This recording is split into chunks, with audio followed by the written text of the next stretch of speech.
তখন 10:30 বাজে। এক নাগাড়ে বৃষ্টি হয়েই চলেছে। বিকেল থেকে বৃষ্টি শুরু হয়েছে, থামার কোনো নাম নেই।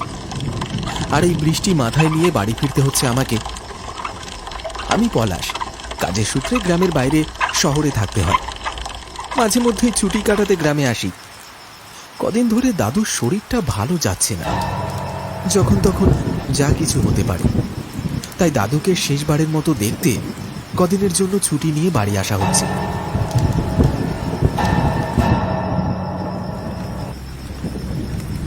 বলছি কাকা, আর কতক্ষণ লাগবে?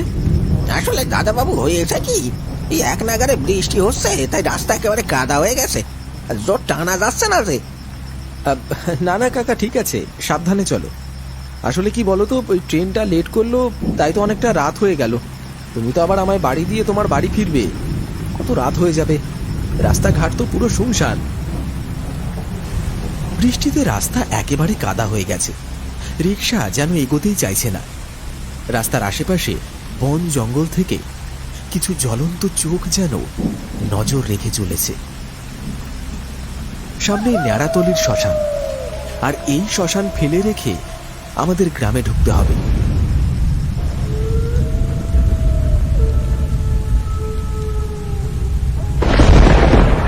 ওরে বাপরে! প্রচন্ড আওয়াজ করে চারিদিকটা আলোয় আলোকিত করে রাস্তার পাশের একটা তাল গাছে কড়াত করে বাজ পড়ল। এত জোরে আওয়াজ হলো, কানে তালা লেগে যাবার জোগাড়। সঙ্গে সঙ্গে দাউ দাউ করে জ্বলে উঠল আগুন। একবার জ্বলে খানিক পরেই আবার নিভে গেল। আমি সহ রিক্সাওয়ালা কাকুর চোখও যেন আলোয় ঝলসে উঠল। লম্বা গাছটা ধপাস করে উপড়ে পড়ল রাস্তার উপর। এমন ভাবেই পড়ল যেন সে চায় না রিক্সাটা আর আগের দিকে যাক। পুরো রাস্তা অবরোধ। জোর করে ব্রেক কষে ধরল কাকা। শরীরে একটা অস্বাভাবিক ঝাঁকুনি দিয়ে উঠল। নিজের চোখে প্রথমবার এরকম দৃশ্য দেখে খুবই ভয় লাগছিল। যে ভয়টা পাচ্ছিলাম ঠিক সেইটাই হলো। এইবার আমি সামনের দিকে যাব কিভাবে? না না, তোমায় আর যেতে হবে না, আর তো খানিকটা রাস্তা, আমি হেঁটেই চলে যাব। বলেই আমি রিক্সা থেকে ঝপ করে নেমে পড়লাম। বৃষ্টি তখনও অঝরে ঝরেই চলেছে। ভাড়াটা দিয়ে আমি যেতে যাব, ঠিক তখনই আমায় পিছন থেকে ডাক দিল সেই রিক্সাওয়ালা কাকু। বাবু, আপনারে বাড়ি পর্যন্ত সেরে তো আর দিতে পারলাম না। এই নিন, এই ছাতাখানা রাখুন। আপনি ছাতাখানা মাথায় দিয়ে বাড়ি যান। এই রাতের বেলা বৃষ্টিতে ভিজলে শরীর খারাপ করবে। কিন্তু আপনি তো নিজেও ভিজছেন, আর আপনাকে আমি কিভাবেই বা ফেরত দেবো ছাতাটা? বৃষ্টিতে ভেজা আমার অভ্যেস আছে। আপনি ছাতাটা রাখেন, যখন যাবেন ওই স্টেশন ধারে, আমি ওখানেই থাকি, তখন না হয় দিয়ে দেবেন। আর হ্যাঁ, ওই শ্মশানের পাশ দিয়ে যখন যাবেন না, একটু সাবধানে যাবেন।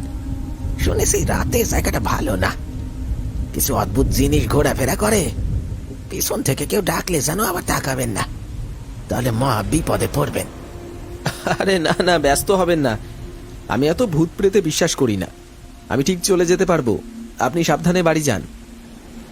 আচ্ছা বাবু। লোকটার কথাগুলো খুবই মায়াবী। কথাগুলো শুনে মনের কোথাও না কোথাও যেন একটা আবেগ খেলে গেল। গরিব মানুষ, রিক্সা টেনে সংসার চলে, তিনি তাও মানবিকতার খাতিরে আমায় ছাতাটা দিতে চাইছে। আমি ছাতাটা নিলাম, কিন্তু আমি লোকটিকে জোর করেই কিছু টাকা দিলাম। না না, দয়া করিনি, তার ব্যবহারে মুগ্ধ হয়ে দিয়েছি। এইটা রাখুন কাকু, বাড়িতে বাচ্চাদের জন্য কিছু নিয়ে যাবে।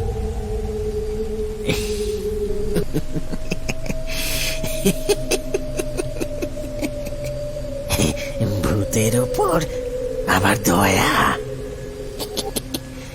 দাঁড়া না বেটা, চল একবার শ্মশানের কাছে, তারপর তোকে দেখাচ্ছি মজা।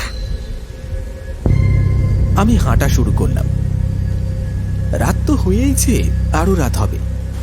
ছাতার উপর বৃষ্টির টুকটুক করে আওয়াজ, আর আমার পায়ের শব্দ ছাড়া আমার সঙ্গী কেউ নেই। সামনেই ন্যাড়াতলির শ্মশান। হেঁটে চলেছি এক মনে।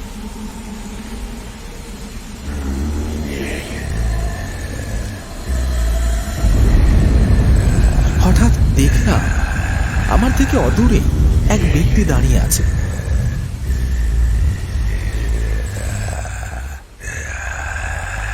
এই রাতের বেলা দাঁড়িয়ে দাঁড়িয়ে বৃষ্টিতে ভিজছেন কেন? এই যে কে আপনি? এই যে শুনছেন? আমি এগিয়ে যাই লোকটির কাছে। তারপর দেখি হঠাৎ করে যেন মানুষটি কোথাও উধাও হয়ে গেল। কি হলো? এই তো দেখলাম এইখানেই ছিল, কোথায় গেল? অন্ধকারে কি আমি ভুল দেখলাম? বৃষ্টিটা মোটামুটি থেমে গেছে। আমি নিজের চোখে যে এতটা ভুল দেখলাম এটা ভেবে আমার গাটা কেমন যেন শিউরে উঠল। হঠাৎ পিছন থেকে যেন কেউ আমার নাম ধরে ডাকলো, পলাশ, এই পলাশ। কে কে ডাকছে আমায়? অজান্তেই আমার পুরো শরীর যেন কাঁটা দিয়ে উঠল। পিছন ফিরে দেখলাম সেই রিকশাওয়ালা কাকু। এ কি, আপনি এখনো বাড়ি যাননি? এইভাবে আমার পিছু পিছু আসছেন কেন? আর আপনি আমার নাম জানলেন কিভাবে? আসলে দাদা বাবু, আমার পাওনা গন্ডা এখনো ভালোভাবে মেটেনি। আমি আপনার কাছ থেকে আরো কিছু চাই। তার মানে কি? কি বলতে চাইছেন আপনি? কি চান আপনি? বুকের ভেতরটা ধপাস ধপাস করছে। নির্ঘাত লোকটির কোনো বদ মতলব আছে। এতক্ষণ মনে হচ্ছিল লোকটি খুব ভদ্র, নম্র, সভ্য, কিন্তু এখন যেন সেই রিকশাওয়ালাকে দেখে ভয় লাগতে শুরু করেছে। হঠাৎ করে ওনার গলার স্বরও কেমন যেন পাল্টে গেছে। আপনার গলার স্বরের কি হলো? এইভাবে কথা বলছেন কেন?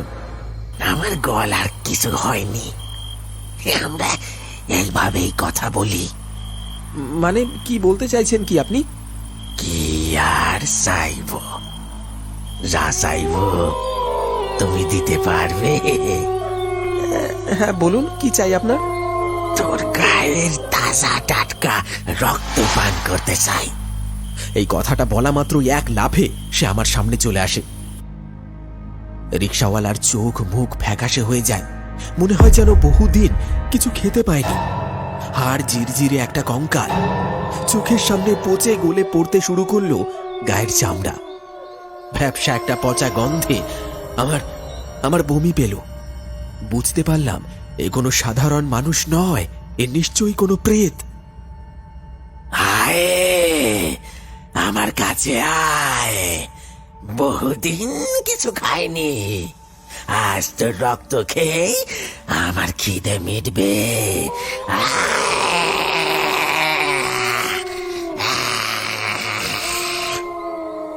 আমি কি করব কিছু বুঝে উঠতে না পেরে নিজের প্রাণ বাঁচাতে আমি দৌড়াতে শুরু করলাম। কোন দিকে যাব কিছুই জানি না।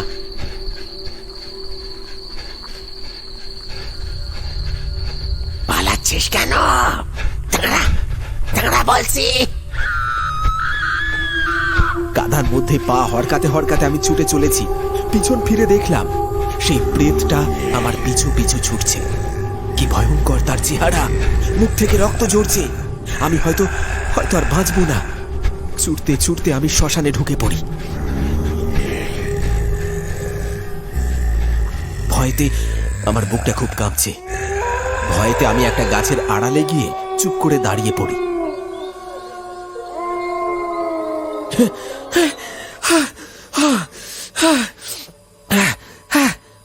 ছুটতে ছুটতে আমি একেবারে ক্লান্ত। ভেতরটা আমার শুকিয়ে গেছে ভয়ে। আমি কি বিপদে পড়লাম? ভয়েতে তো আমি আবার শ্মশানে আশ্রয় নিয়েছি। পাশে সদ্য মরা পোড়ানোর চিতাটা তখনও নেভেনি। চারিদিকে একটা বিশ্রী গন্ধ। অনেকক্ষণ সময় কেটে গেছে।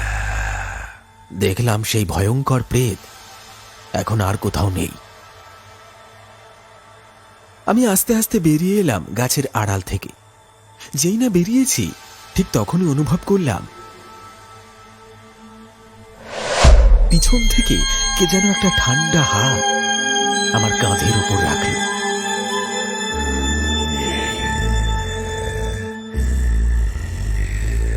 কি ভেবেছিলে আমার থেকে লুকিয়ে বাঁচতে পারবি? তুই গাছের আড়ালে লুকিয়ে থাকলে কি আমি তোকে দেখতে পাবো না? আমার উপর ঝাঁপিয়ে পড়ল সেই ভূতটা।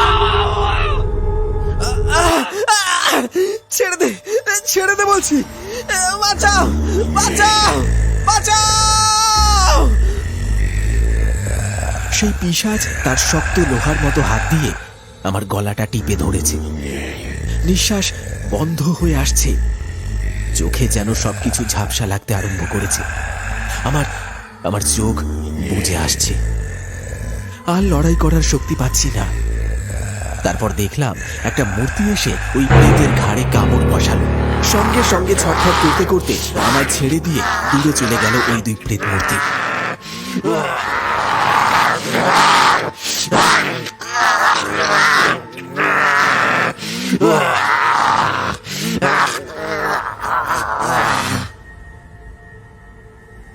তাদের চিৎকারে আকাশ বাতাস কেঁপে উঠেছে।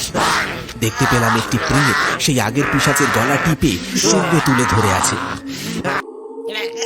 ছেড়ে দে, ছেড়ে দে আমায়, ছেড়ে দে, ছেড়ে দে বলছি, ছেড়ে দে। অনেক চেষ্টা করেও আমি সেই ছায়া মূর্তির মুখটা বুঝতে পারছি না। পুরো শরীরের আকৃতি থাকলেও মুখটা শুধু জমাট বাঁধা কালো অন্ধকার। তবে সে যেই হোক, আমি স্পষ্ট বুঝতে পারলাম যে সে হয়তো আমার ক্ষতি করতে চায় না। হাতের ইশারা করে আমাকে বারবার পালানোর কথা বলছে সে।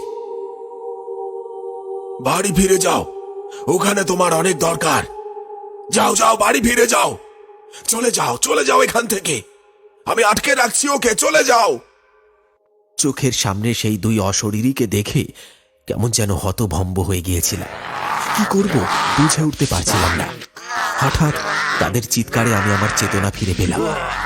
আমি আর সেখানে দাঁড়িয়ে না থেকে প্রায় দৌড়ে বাড়ি ফিরে এলাম। দেখলাম বাড়ির চারিপাশে অনেক লোকের ভিড়।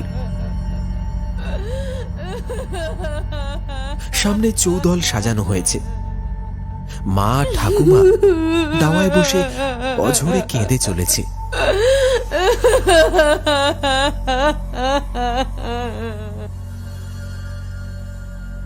যে দাদু নিথর হয়ে শুয়ে আছে।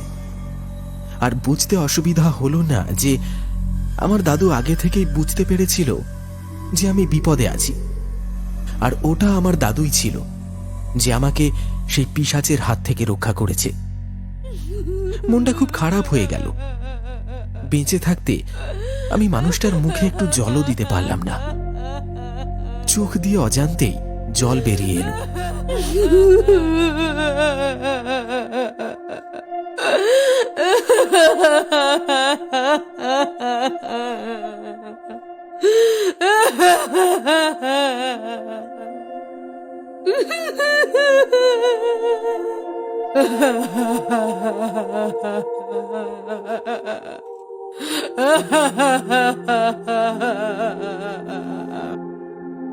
আরে বাপ, তুই আসলি? তোর দাদু সেই থেকে তোকে দেখার জন্য ছটফট করছিল আর বলছিল পলাশের খুব বিপদ, পলাশের খুব বিপদ। বলতে বলতেই চলে গেলেন।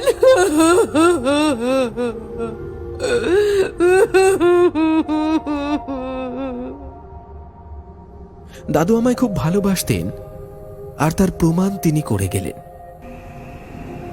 হঠাৎ চোখ পড়ল দূরের আম গাছের দিকে। দেখলাম একজন ব্যক্তি জ্বলজ্বল করছে অন্ধকারে। বুঝতে অসুবিধা হলো না ওটি আর কেউ নয়, আমার দাদু এখন এইখানেই আছে।